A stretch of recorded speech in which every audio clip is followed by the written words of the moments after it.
Hello दोस्तों, next time आपका स्वागत है। आज है 3 अगस्त 2020। इसके अंतर्गत आज हम 3 अगस्त 2020 के काफ़ी इंपॉर्टेंट करंट अफेयरों को देखेंगे। इससे पहले कि हम आज के करंट अफेयर की ओर आगे बढ़ें, कल के 2 अगस्त के करंट अफेयर की बात करें तो इसमें हमने पहले क्वेश्चन के आंसर में बोलने में कुछ मिस्टेक कर दिया था, जिसको हमने उसी समय कमेंट के माध्यम से करेक्शन कर दिया था, जिसमें हमने नितिन गडकरी जी को मानव संसाधन विकास मंत्री कहा था। लेकिन वो क्या है, नितिन गडकरी जी क्या हैं, परिवहन मंत्री। और मानव संसाधन विकास मंत्री कौन है, हमारे डॉक्टर रमेश पोखरियाल निशंक जी हैं। उम्मीद करूंगा दोस्तों आपने उसको करेक्शन कर लिया होगा। चलिए आपका ज़्यादा न टाइम लेते हुए हम आगे बढ़ते हैं, जानते हैं कि आज 3 अगस्त 2020 के काफ़ी इंपॉर्टेंट करंट अफेयर कौन कौन से हैं। आज का पहला क्वेश्चन है हमारा, 2020 का स्कॉच गवर्नेंस गोल्डन अवार्ड किसे मिला है। ठीक है, क्वेश्चन आपके लिए वापस रिपीट करते हैं। 2020 का स्कॉच गवर्नेंस गोल्डन अवार्ड किसे मिला है। 4 ऑप्शन इसमें दिया गया है। पहला ऑप्शन है जनजातीय मामलों के मंत्रालय, मानव संसाधन विकास मंत्रालय, ऑप्शन सी है केंद्रीय मंत्रालय, ऑप्शन डी है वित्तीय मंत्रालय। तो हमारा इसके अंतर्गत सही आंसर कौन सा है, ऑप्शन ए हमारा सही आंसर है। कौन है, जनजातीय मामलों के मंत्रालय को क्या मिला है, स्कॉच गवर्नेंस गोल्डन अवार्ड 2020 का मिला है। ठीक है, ये कौन सा नंबर का था, 66वें नंबर का था। ठीक है, प्रतियोगिता का नाम क्या था, Indian response to COVID through digital governance. ठीक है, क्या नाम था प्रतियोगिता का नाम, India response to COVID through digital governance. अगर 2019 की बात करें तो 2019 में किसको दिया गया है, दीनदयाल अंत्योदय योजना राष्ट्रीय शहरी आजीविका मिशन को क्या दिया गया था, इसको गोल्डन किया गया था, स्कॉच गवर्नेंस गोल्डन अवार्ड से सम्मानित किया गया था, मिला था। ठीक है, चलिए आगे बढ़ते हैं, आपको समझ में आ गया होगा। दूसरा क्वेश्चन कौन सा है, एडीबी ने रिलायंस बांग्लादेश एलएनजी व पावर लिमिटेड के साथ कितने मिलियन डॉलर का वित्तीय पोषण सौदा किया। किसने, एडियन एडीबी ने। ठीक है, एडीबी का फुल फॉर्म क्या होता है, एशियन डेवलपमेंट। ठीक है, इसका हेडक्वार्टर कहाँ पर स्थित है, मनीला। इसने किसके साथ समझौता किया, रिलायंस बांग्लादेश एलएनजी व पावर लिमिटेड के साथ कितने मिलियन डॉलर का वित्तीय पोषण सौदे पर हस्ताक्षर किया गया। ऑप्शन ए है हमारा 500 मिलियन डॉलर, ऑप्शन बी है 250 मिलियन डॉलर, ऑप्शन सी है 200 मिलियन डॉलर, और ऑप्शन सी है 200 मिलियन डॉलर, और ऑप्शन डी कितना है, 400 मिलियन डॉलर। और हमारा इसका सही आंसर कौन सा है, ऑप्शन सी। कौन सा है, ऑप्शन सी, 200 मिलियन डॉलर। ठीक है, कितने, 200 मिलियन डॉलर। इसके अंतर्गत क्या किया जाएगा, ऊर्जा की कमी को दूर किया जाएगा, और देश के जो बिजली क्षेत्रों में क्या है, निजी क्षेत्रों में निवेश को भी क्या किया जाएगा, आगे बढ़ाया जाएगा। अब एशियन डेवलपमेंट की बात करें तो जैसे कि हमने कहा कि एडीबी का फुल फॉर्म क्या होता है, एशियन डेवलपमेंट। इसका मुख्यालय कहाँ पर स्थित है, मनीला पर स्थित है। इसकी स्थापना कब की गई थी, 1966 ईस्वी में। कब की गई थी, 1966 ईस्वी में। ठीक है, इसमें अभी सदस्य कंट्री की बात करें तो कितने कंट्री शामिल हैं, 68 कंपनी है। इनका मुख्य काम क्या है, इकोनॉमी को क्या करना है, डेवलप्ड करना है। ठीक है, चलिए आगे बढ़ते हैं, आगे का क्वेश्चन जानते हैं। 2020 में किस राज्य ने 25 करोड़ पेड़ एक साथ 240 जगहों में एक समय पर लगाकर क्या किया है, गिनीज वर्ल्ड रिकॉर्ड बनाया है। क्या किया है, गिनीज वर्ल्ड बनाया है। क्या किया, 25 करोड़ पेड़ एक साथ 240 जगह पर लगाकर गिनीज वर्ल्ड बनाया है। ऑप्शन ए की बात करें तो ऑप्शन ए क्या है, उत्तर प्रदेश, ऑप्शन बी है बिहार, ऑप्शन सी है उत्तराखंड, और ऑप्शन डी है मेघालय। तो हमारा इसके अंतर्गत का सही आंसर कौन सा है, उत्तर प्रदेश। ठीक है, उत्तर प्रदेश के अंतर्गत क्या किया गया, 25 करोड़ पेड़ एक साथ पर 240 जगह पर लगाया गया है। ठीक है, और ये 2020 का क्या है, फर्स्ट गिनीज वर्ल्ड पे नाम भी है। अगर उत्तर प्रदेश की बात करें तो उत्तर प्रदेश की कैपिटल कहाँ पर स्थित है, लखनऊ है, और यहाँ के मुख्यमंत्री के हैं, योगी आदित्यनाथ जी हैं। ठीक है, चलिए आगे बढ़ते हैं। 2020 में विश्व की सबसे मूल्यवान कंपनी कौन सी बनी है। क्या कह रहा है, 2020 में विश्व की सबसे मूल्यवान कंपनी कौन सी बनी है। 4 ऑप्शन इसके अंतर्गत दिए गए। पहला ऑप्शन है एप्पल, दूसरा ऑप्शन है अरामको, तीसरा ऑप्शन है फेसबुक, और चौथा है गूगल। तो इसके अंतर्गत का हमारा सही आंसर कौन सा है, ऑप्शन ए। ठीक है, कौन सी कंपनी बन गई है, एप्पल कंपनी बन गई है। इसने किसको पीछे करके आगे बढ़ा है, सऊदी अरब की तेल कंपनी है अरामको, इसको पीछे करके एप्पल फर्स्ट नंबर पर बना है। ठीक है, इसके अगर एप्पल की कंपनी की मार्केट की बात करें तो इसके मार्केट कितनी है, 1.84 ट्रिलियन डॉलर। ठीक है, 1.84 ट्रिलियन डॉलर है, और सऊदी अरब की कितनी है, 1.76 ट्रिलियन डॉलर है। ठीक है, चलिए आगे बढ़ते हैं, जानते हैं आगे क्वेश्चन कौन सा हमारा। हाल ही में किस देश ने अपने कांग्रेस पर विधेयक पारित किया है जिसके अंतर्गत महात्मा गांधी व मार्टिन लूथर किंग जूनियर का अध्ययन कराया जाएगा। ठीक है, स्टडी में अध्ययन कराया जाएगा। तो वह देश कौन सा है, ऑप्शन ए है हमारा यूके, ऑप्शन बी है इंडिया, ऑप्शन सी है चाइना, तथा ऑप्शन डी है यूएसए। ठीक है। इसके अंतर्गत हमारा सबसे राइट आंसर कौन सा है? Option D. ठीक है, ऑप्शन डी कौन सा है? यूएसए। ठीक है, यूएसए की संसद का नाम क्या है? जैसे भारत में संसद कहा जाता है, वैसे यूएस की संसद का नाम क्या है? कांग्रेस। कांग्रेस में विधेयक पारित किया गया है जिसके अंतर्गत महात्मा गांधी और मार्टिन लूथर किंग जूनियर का क्या किया जाएगा? अध्ययन कराया जाएगा, क्योंकि ये काफ़ी इंपॉर्टेंट है। मार्टिन लूथर किंग जूनियर ने क्या किया था? नस्लवाद को, अमेरिका तथा दक्षिण अफ्रीका में नस्लवाद को ख़त्म करने का काम किया था। साथ में कौन थे? महात्मा गांधी। ठीक है, महात्मा गांधी 1915 ईस्वी में क्या किया था? दक्षिण अफ्रीका से छोड़कर क्या किया था? भारत पर आए हुए थे। और Mahatma Gandhi Martin Luther King junior को क्या कहा जाता है? अमेरिका का महात्मा गांधी भी कहा जाता है। ठीक है, चलिए आगे बढ़ते हैं। इसके अंतर्गत देखिए, दोनों फैक्ट देखिए, महात्मा गांधी जी को भी गोली मारा गया था और मार्टिन लूथर किंग जूनियर दोनों को क्या किया था? गोली मारकर इनकी हत्या कर दी गई थी। ठीक है, आगे बढ़ते हैं। हाल ही में किस देश के पैरामिलिट्री रिवॉल्यूशनरी गार्ड ने 29 जुलाई 2020 को भूमिगत बैलिस्टिक मिसाइल लॉन्च किया है? ठीक है, तो हमारा इसका पहला आंसर है चाइना, सॉरी पहला ऑप्शन है चाइना, दूसरा ऑप्शन है ईरान, तीसरा ऑप्शन है इराक, चौथा है सऊदी अरब। ठीक है, 4 ऑप्शन दिए गए। हमारा सही आंसर कौन सा है? Option B. ठीक है, किसने? ऑप्शन बी, ईरान ने क्या किया है?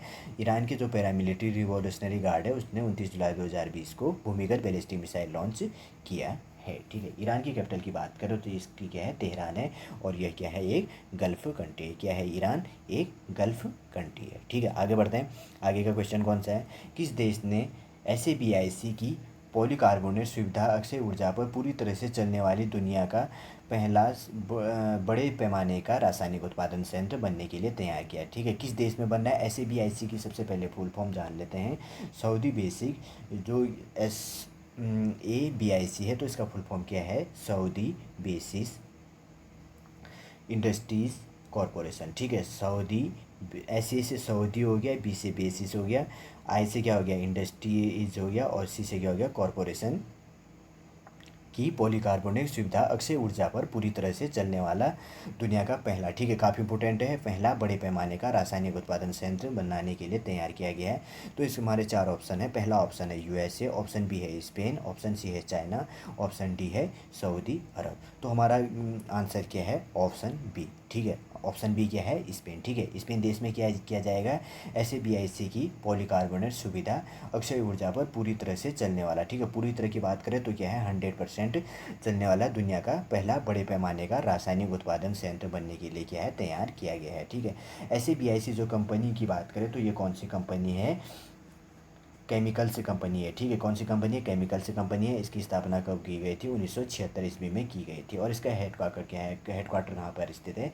सऊदी अरब, रियाद पर स्थित है। ठीक है, और इसी के अंतर्गत ये क्या क्या करता है? पॉलीमर को भी बनाता है, और क्या क्या बनाता है? फर्टिलाइज़र को भी बनाता है, केमिकल को भी बनाता है, मेटल को भी बनाता है। ठीक है, चलिए आगे बढ़ते हैं। आगे का क्वेश्चन कौन सा है? यूनिसेफ वर्ल्ड प्योर अर्थ द्वारा जारी की गई रिपोर्ट में बच्चों को सर्वाधिक मात्रा में क्या प्रभावित करते हुए दिखाई देता है? ठीक है, यूनिसेफ वर्ल्ड प्योर अर्थ, ठीक है द्वारा इन्होंने एक डाटा जारी किया है। दी गई रिपोर्ट में बच्चों में सर्वाधिक मात्रा में आज के टाइम पे क्या पाया जा रहा है, वह इनके द्वारा बताया गया है। ऑप्शन ए है पोलियो, ऑप्शन बी है लेड पॉइजनिंग, ऑप्शन सी है कैंसर, ऑप्शन डी है टीबी। तो हमारा इसके अंतर्गत का सही आंसर कौन सा है? Option B. ठीक है, कौन सा है? ऑप्शन बी, लेड पॉइजनिंग पाया जा रहा है। प्रत्येक 3 में से एक बच्चे पर क्या पाया जा रहा है? लेड पॉइजनिंग पाया जा रहा है। और सर्वाधिक मात्रा में कहाँ पर पाया जा रहा है? दक्षिण एशिया में सर्वाधिक मात्रा में यह पाया गया है। ठीक है, अगर बच्चों की ब्लडों की बात करें तो उनके खून में कितना माइक्रोग्राम पाया जाता है? 5 माइक्रोग्राम क्या पाया जा रहा है? लेड पॉइजनिंग पाया जा रहा है, जो आगे फ्यूचर के लिए क्या होगा? अत्यधिक मात्रा में घातक सिद्ध होगा। ठीक है, चलिए आगे बढ़ते हैं। हाल ही में 6वां ब्रिक्स की अध्यक्षता किस देश ने की है? ठीक है, हाल ही में 6वां ब्रिक्स, ठीक है क्या करा? 6वां ब्रिक्स।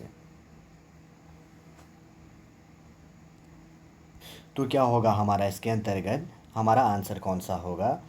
छठा। सबसे पहले हम ब्रिक्स का फुल फॉर्म जान लेते हैं। ठीक है, ब्रिक्स का फुल फॉर्म है ब्राज़ील, रसिया, इंडिया, चाइना और साउथ अफ्रीका। ठीक है, ब्राज़ील का फुल फॉर्म क्या है? ब्राज़ील, रसिया, इंडिया, चाइना और साउथ अफ्रीका। ठीक है, साउथ अफ्रीका 2010 में सबसे लास्ट कंट्री बना था। तो इसकी अध्यक्षता 2020 में किसने की है? ऑप्शन ए है हमारा रूस, ऑप्शन बी है चाइना, ऑप्शन सी है भारत, ऑप्शन डी है ब्राज़ील। तो हमारा सही आंसर कौन सा है? ऑप्शन ए रूस। ठीक है, रूस ने अध्यक्षता की है और 2021 में इसकी अध्यक्षता कौन करेगा? हमारा प्यारा भारत करेगा। और इसमें किसकी बैठक हुई थी?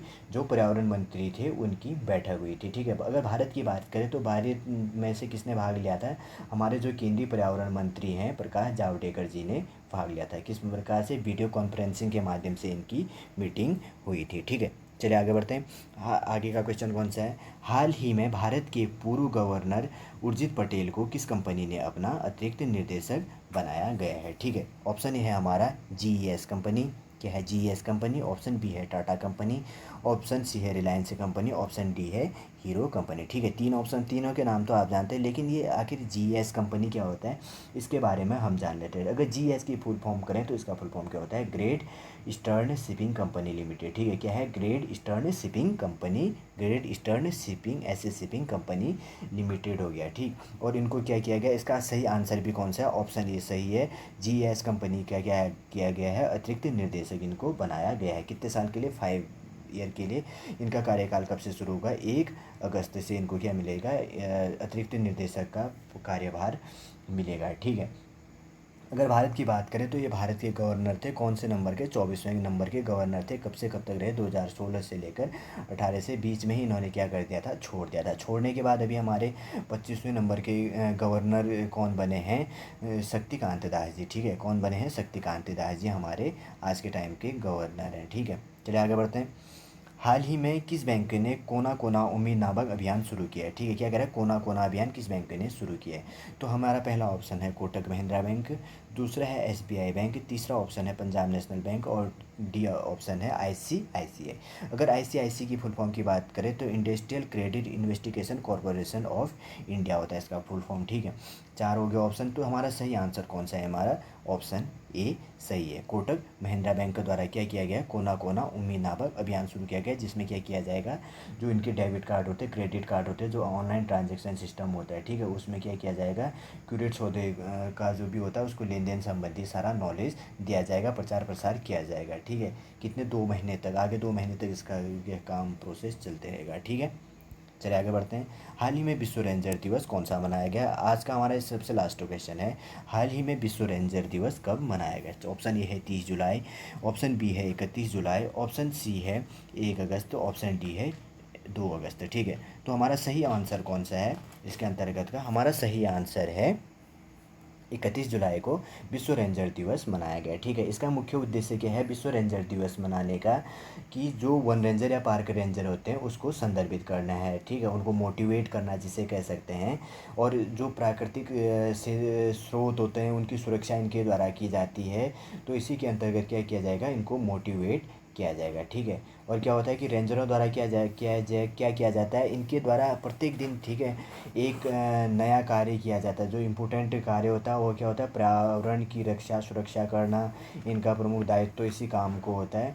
इसलिए क्या किया गया? 31 जुलाई 2020 को इनको मोटिवेट करने के लिए विश्व रेंजर दिवस मनाया जाता है।